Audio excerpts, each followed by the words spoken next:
Okay, for bell work today, we're going to be doing camera angles. So the very first thing I want you to do is if you click here, it just gives you a definition of what a camera angle is.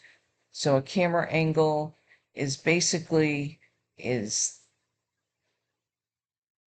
where the camera is placed to take a shot, and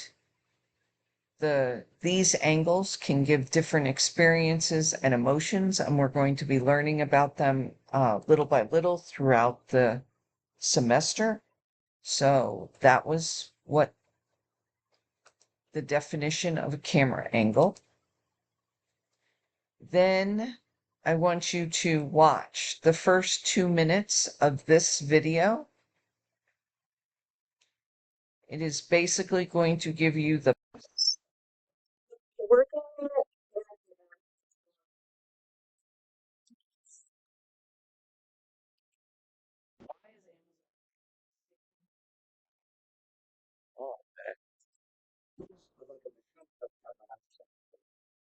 okay, so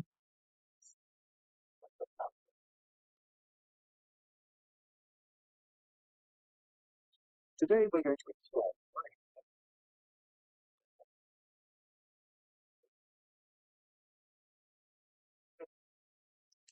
Okay, so you're going to learn about what a close-up is and basically why it is used. And it's basically like I said, the first 2 minutes. So here, when we get to aspect ratio, don't watch it. I mean, you're more than welcome to watch it. It's very interesting. But what you need to do is you need to answer the discussion question then, which is in a complete sentence, describe what is the purpose of a close-up. So, and that is between the definition and the video, and I need it in a complete sentence. That means capitalization, punctuation. All right. Once you are done, make sure that you submit it, and that is your bell work for the day.